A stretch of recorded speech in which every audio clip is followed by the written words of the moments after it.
On this episode of Lady K Sailing, we're crossing the Gulf Stream, but we're doing it backwards. We're going from Bahamas all the way back to Florida. We're headed for adventure, our worries left behind.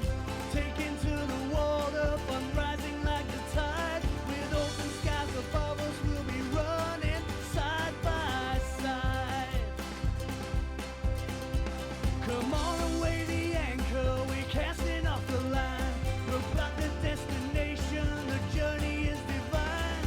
Welcome to the story of living our bold life. We're doing it our own way on Lady K. We're sailing away on Lady K.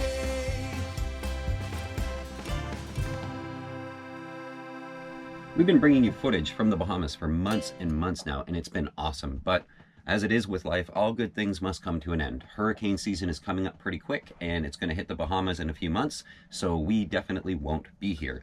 We have ridden out in a hurricane before, and we promised ourselves we'd never put ourselves in that situation again. If you want to see us riding out Hurricane Michael on anchor, check out this video right here from back in the Chesapeake Bay area. We considered going to Grenada for hurricane season, but we didn't actually make it that far. We sort of got lost in all of the awesomeness that is the Bahamas. We then considered backtracking and going down to the Rio Dulce like Project Atticus did, but our boat needs a lot more work and we need to do a lot of other things where being in North America is actually going to make that a lot easier for us. So the plan right now is to hop back across to Florida and then head north up the East Coast and explore the parts of the United States that we missed on our way down last year. Next winter, we can always sail back down here and go wherever we want that we weren't able to go this year. We have an excellent forecast for the crossing today. We talked in our last crossing video about never going across the Gulf Stream when there's a northerly component to the wind. And you always want to also give the waves and the wind and everything a day to calm down. So yesterday was 10 to 12 out of the sort of southeast area, and today is about the same. So it calmed down yesterday, and today we're going to get moving. Hey, good morning guys. So today is the day. We are finally leaving the Bahamas. Very sad day. I'm gonna miss this place. If you ever have the opportunity to come to the Bahamas, do it. Like, hands down, no questions asked, just do it. You will not regret it.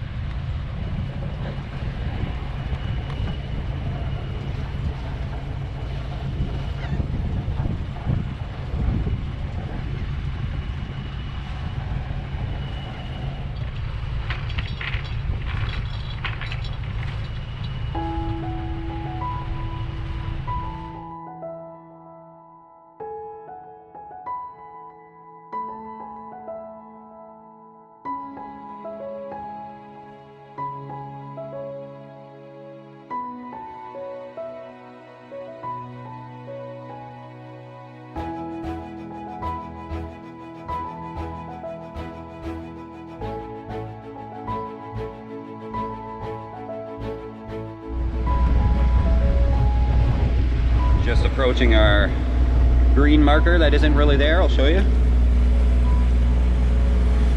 That one should be there. And as we know when we came in, it's just not. But that's all good, because there's lots of water here and the charts are really accurate. And it looks like a big gathering of boats out here. They probably all came in last night and didn't want to try to navigate the harbor in the dark. So there's just, I don't know, 5, 6, 7 boats anchored out here. But I'm sure they'll be getting up and headed in now. Or they're staging to run across with us this morning. I guess we'll see.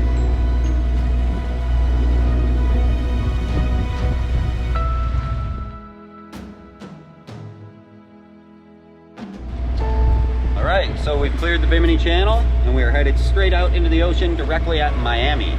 Fort Lauderdale is going to be just to our right, but again we're going to go toward Miami and then turn right when we get into the Gulf Stream after about, I don't know, it's probably 20 miles out at this point.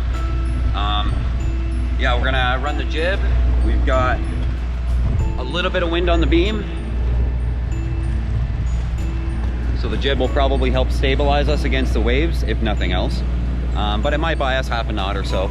And we'll see as we get more offshore. We're supposed to have 10 to 12 today, and mostly hovering around 12 all day, and it should be on our beam or our back quarter for most of the trip. So we'll have the Gulf Stream, the wind, and the diesel.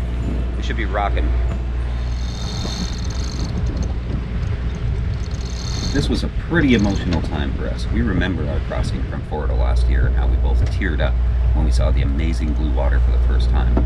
I'd be lying if I said we didn't both tear up again today as we left that same blue water. It's truly an emotional experience, but we did accomplish exactly what we set out to do, to go from the Great Lakes to blue water in a 35-foot sailboat. Very emotional episode. If you want to see it, it's right here.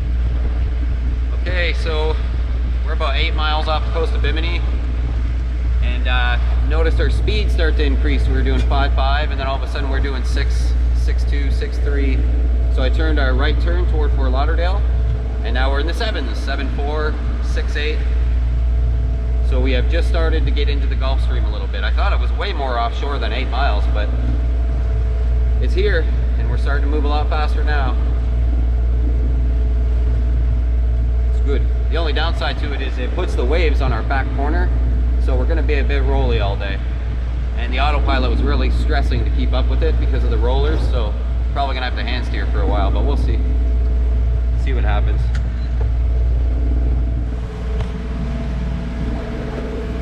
Comes the wake.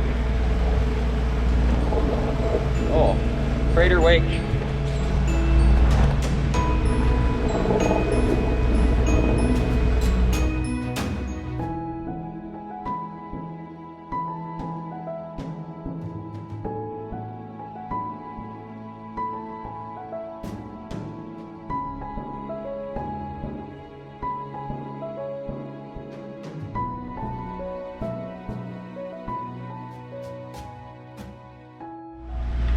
Okay, we are 15 or 16 miles off the coast of Bimini, and you can't see it anymore, and about 30 miles off the coast of Florida. So we're definitely in the thick of the Gulf Stream now. The waves are on our back corner, which is kind of causing us a lot of rocking motion, which is, you know, kind of sucks, but they're probably 2 to 3 feet, and every once in a while you get like a 4 or 5 foot set, like every couple of minutes, and it just makes the boat go rah, rah, rah for a couple minutes. But we got the full jib out to help stabilize us a little bit, and we're still running the diesel to make sure we keep the speed. And we're running about 7 knots on average. Sometimes we hit 8, sometimes we drop to 6. Just depends on the waves, but 7 average. So we'll be there in, I don't know, 4 or 5 hours, maybe 4.5 hours. We'll be at the Fort Lauderdale Inlet, so that'll be pretty nice. But hopefully it stays about like this and doesn't get any worse. We'll see. Okay, we are right smack dab in the middle of the Gulf Stream now. We're 4 hours in with 4 hours to go. But the nice thing about sailing to the US is you can actually see the land because the buildings are so big. We lost sight of the Bahamas like more than an hour ago, probably 2 hours ago, but we've been able to see Fort Lauderdale for a little while now, just because the buildings are so big, so that's pretty cool. We got a trawler out a few miles out beside us, and another sailboat, a catamaran, up ahead a little ways, so we're not alone, but we're moving. I just took a screenshot at 7.7, our speed, so that's pretty cool. But we'll be there in about 4 hours, so sweet. It's getting kind of rolly out here, as you can probably tell. Middle of the Gulf Stream, it moves so fast that way with like 3 or 4 foot waves that it just like scoops your boat up every couple of seconds. So yeah, it's not the most fun thing to do. It's not my favorite part of cruising. It's probably my least favorite part of cruising is a rolly passage. Nothing like really takes the energy out of you like a day like today where you're just rolling all day. So that sucks, but we'll be back in civilization soon. Only we could get waked in the middle of the ocean.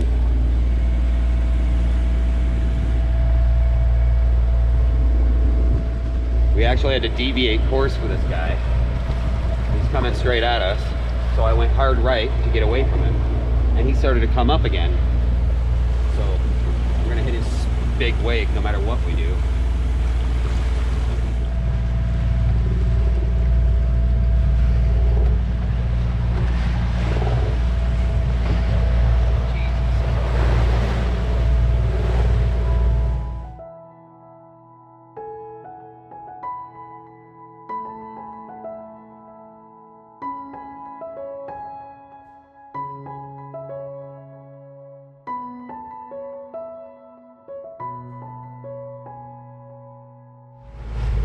All right, 3 miles to Fort Lauderdale. It's right in front of us. Miami is right there, and West Palm is right there. So it's just like skyscrapers for miles. Anyway, it's kind of turned into a washing machine out here. It's not bad weather, but it's really like the seas are kind of confused. Anyway, kind of feels weird to get back to civilization. I mean, watching airplanes fly out, like big jets, 737s and stuff, fly out of the airport right in front of us and over our heads and split every which way. And there's a plane like every 30 seconds. I imagine that's Fort Lauderdale's airport. And like just knowing we're back to normal. Okay, we're getting close now, 1.5 miles. Pulling the fishing lines in. Didn't catch anything but weeds. Okay, Fort Lauderdale Harbor. We almost hit a fishing boat that wouldn't get out of the channel and has like tail draggers out and all that kind of stuff, like planing boards or whatever. And there's also a mega yacht coming up beside us that's gonna wake the living crap out of us. Oh man, I do not miss Florida at all. It's kind of nice to be back in civilization, but I'm so tired of getting waked and people just not obeying maritime rules, you know? It's just silly.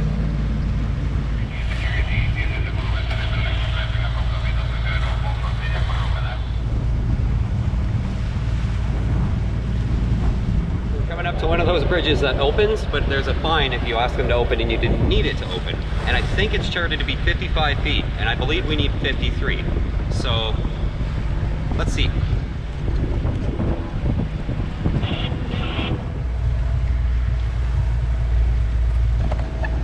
Moment of truth.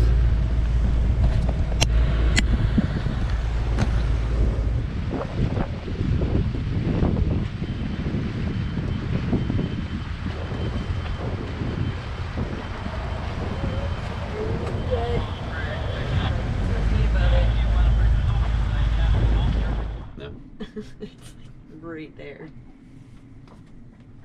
No. Oh, okay, that's better. The sun's gone. We closed the hatch. Yeah, so we made the crossing. It's been our second time, and I think we're by no means experts, obviously, but we've done it a couple times, and I think if I had to give anybody advice on crossing the Gulf Stream, I would say just be patient. Way too often when people are sailing from one place to another, they're like on a deadline or they have to be somewhere.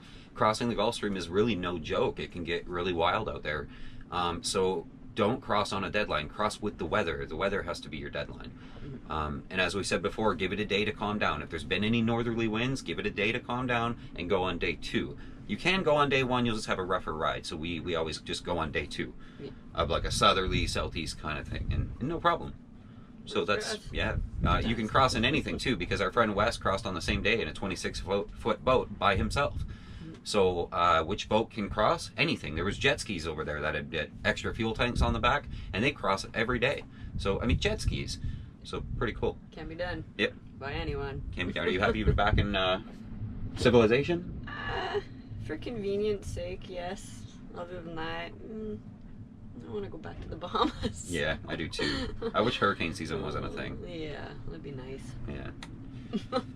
Anyway, we have a huge news for you guys. Our little YouTube channel just hit 10,000 subscribers. So, wow, like unbelievable! Just absolutely blows our minds that there's so many people that are, you know, finding some value in the things that we're doing on YouTube, enough that they want to hit the subscribe button. So thank you so much to all 10,500 and I think 59 subscribers or like that, whatever it's at right now. It's amazing. Absolutely makes us feel like it's all worth doing. Yeah. And that's, yeah. I'm gonna get teary. I cry too much. it's amazing. Thank you so much, guys.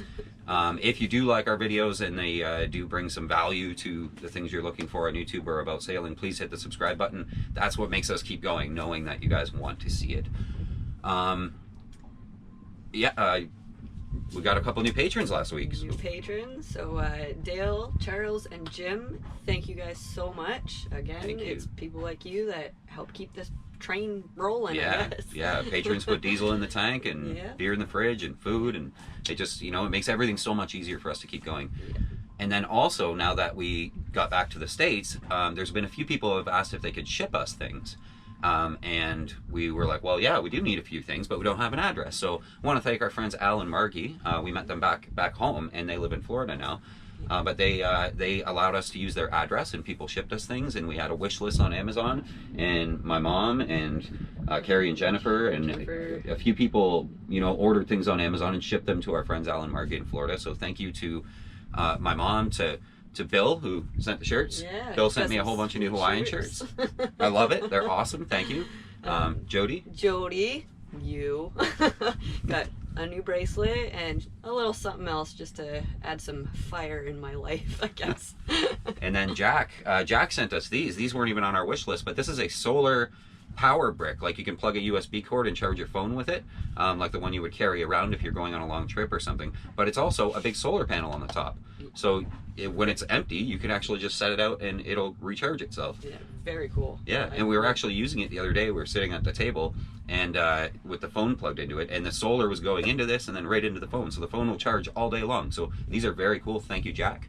And then, of course, my mom sent us a whole bunch of things that were on our wish list. So definitely a lot of little parts we needed and stuff. So that was super cool. Thanks, Ma. So thank you to everybody all the way across the board, from YouTube subscribers and patrons and the people that message us on Facebook and, you know, just say, hey, you guys are doing great. Thanks for the videos. Or if you have questions, we're happy to answer them on Facebook. So, I mean, the whole ordeal, the whole thing that we've been doing, it's all made possible because of you guys, because you watch the videos and you talk to us and you encourage us and all that. So thank you. Thank you so much. From the bottom of our hearts. Thank you. So we'll see you guys next week when we're going to start going up the ICW, and we're going through the roughest part of the ICW, in my opinion. So stay tuned for that. We will see you next Friday. Bye. Bye, guys.